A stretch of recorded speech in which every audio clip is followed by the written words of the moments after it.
this is actually my real life is my art. And so there's been different eras. So there's been the Puff Daddy era, the P. Diddy era. Then I dropped the P, then it was the Diddy era. So it looks like Diddy's situation just keeps getting worse. Amidst the many waves of controversy that have crashed against Diddy during the past few months, a recent storm has hit the shore. Diddy is in the hot seat once again, caught in a whirlwind of controversy, trying to mop up his reputation. Things are getting more intense and it's turning into a real-life soap opera. Now, what does Diddy have to say for himself this time? Whatever it is, I'm not sure it'll be enough to get him out of this one unless he can prove it's all a lie. Hey, I'm Kat, and welcome back to Rumor Has It. Me Diddy, okay. But when I'm being love and I'm in that mood, because I have to always remind myself, we live in a toxic world.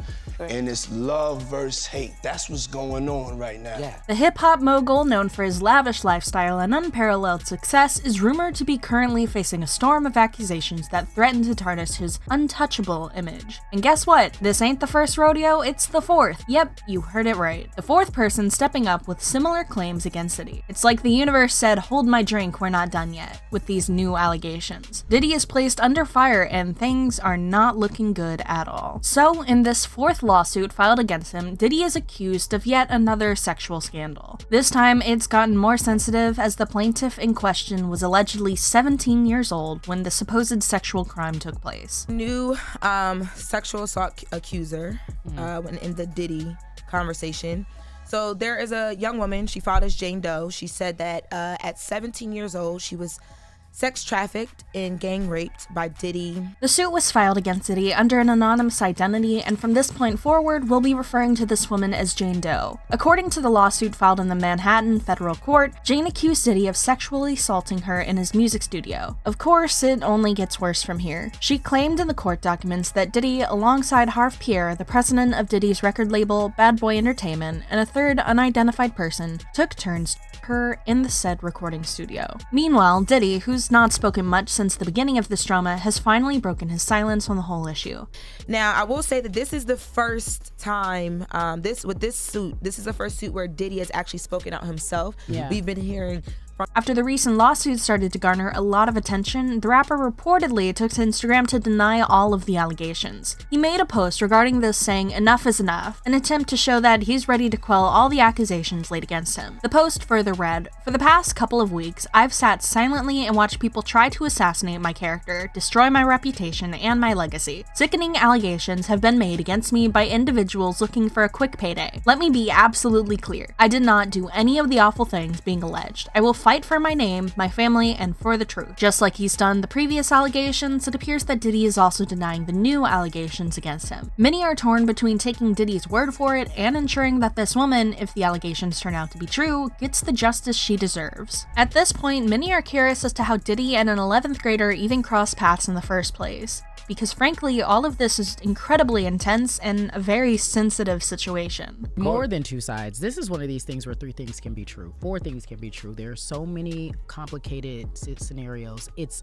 awful. It's awful, like you said, if in fact this happened. Yes. Well, it turns out that it all started at a party, the place where many of these kinds of stories start from. According to the lawsuit filed by Jane, it appears that about 20 years ago, she allegedly first met Harve Pierre in a Detroit lounge where Pierre convinced her to go with him to New York. The suit further revealed that Pierre allegedly told Jane that he was best friends with Diddy and sent a call to him. Allegedly, Diddy also instigated Pierre's offer for Jane to go with him to New York City, where she would also meet with Diddy. Feel free to step away if this is a hard topic for you to listen to. Jane also alleged that shortly after, Pierre took her to a bathroom where he took coke and then pressured her to perform oral sex on him. Jane sued further allegedly narrated that accompanied by a third man, she was flown in a private jet by Pierre from Michigan to New Jersey and then taken in a black SUV to Diddy's recording studio in Manhattan where she allegedly met the rapper. An image showing 17-year-old Jane sitting on Diddy's lap in his studio was also attached to the case filing as proof of her allegations. The court documents revealed that Jane was allegedly raped by Diddy from behind and that the rapper also watched as she was repeatedly assaulted sexually by Pierre and the third unidentified man. It got to an extent she was allegedly forced to ingest a copious amount of drugs, which supposedly scrambled her mind and made her half unconscious. However, she claimed that she was conscious enough to hear the three men say dirty things to her and force themselves on her. Since the revelation of this fourth lawsuit, many fans have questioned the validity of the claims while others expressed their disappointment and disbelief. The virtual world is now a battleground where it lines to shift with every tweet and post.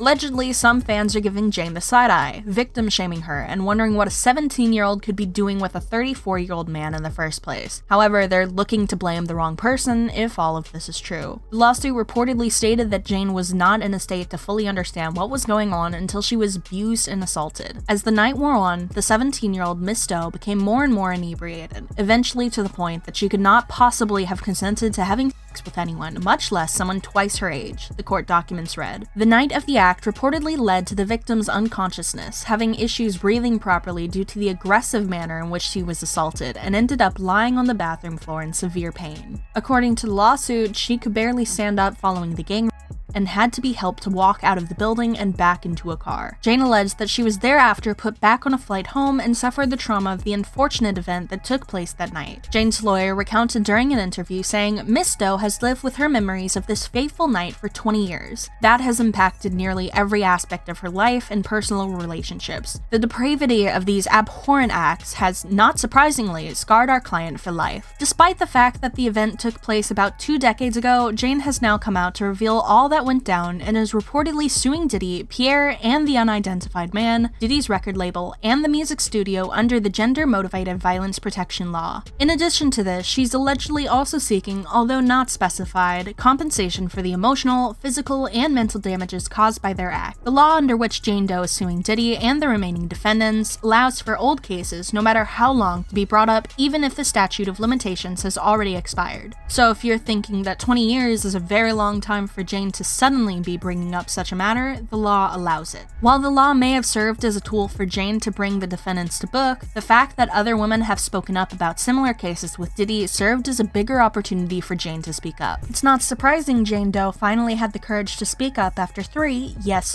other women have come forward to tell the world of Diddy's heinous wrongdoings towards them. Sure, it could be a coincidence, but there's the saying that there's no smoke without fire. For those not familiar with the Diddy allegations, the first lawsuit in this regard was laid last month by Cassie Ventura, Diddy's ex-girlfriend. In the lawsuit, Cassie revealed the supposed atrocities and crimes Diddy committed against her, including sexual assault, trafficking, and 10 years of physical, mental, and emotional abuse, amongst many other allegations. But Diddy's lawyers strongly denied the accusations, claiming that Cassie's aim was just to extort money from Diddy. However, within 24 hours, the lawsuit was settled and both parties went their separate ways. Cassie's bravery laid the foundation for the next set of women to come out and reveal Diddy's supposed crimes to the world. So, shortly after Cassie's case was settled, another woman, Joy Dickerson Neal, came out to accuse Diddy of sexually assaulting her and also allegedly subjected her to revenge porn after he reportedly filmed the act and showed the video to other men. Then, the third lawsuit came out, anonymously alleging Diddy and singer Aaron Hall